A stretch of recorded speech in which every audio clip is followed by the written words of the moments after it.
உலக வாழ்க்கை வந்து மனுஷனை வந்து ஏமாத்திடுறது.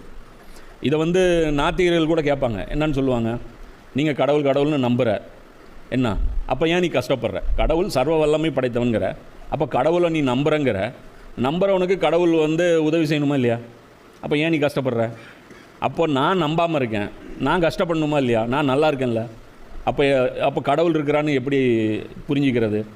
அப்போது இந்த உலகத்தை வந்து எதையுமே பரிசாவும் பார்க்கக்கூடாது, தண்டனையாகவும் பார்க்கக்கூடாது. இந்த உலகம் ஒரு சோதனைக்களம், இது வந்து ஒரு பரீட்சைக்கான இடம். இப்போ இந்த இடத்துல வந்து கிடைக்கிறது நல்லது எதுவுமே அருளாக தரப்படுவது கிடையாது.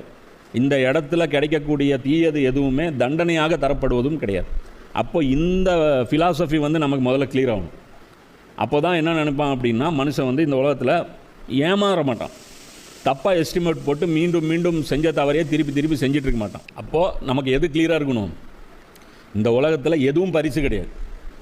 இந்த உலகத்தில் நமக்கு கிடைக்கிற பதவி, பணம், அழகு, செல்வாக்கு, அந்தஸ்து, என்ன நல்லா படிக்கிறது, இது நமக்கு கிடைக்கிற வாய்ப்புகள், நமக்கு கிடைக்கிற முன்னேற்றங்கள், இது எதுவுமே எது கிடையாது, பரிசு கிடையாது. அதே மாதிரி நமக்கு வரக்கூடிய நோய்கள், நமக்கு வரக்கூடிய இழப்புகள், நம்முடைய வியாபாரத்தில் ஏற்படுற நஷ்டம், இது எதுவுமே நமக்கு தண்டனை கிடையாது. புரியுதா? அப்போது இது எல்லாமே சோதனை தான்.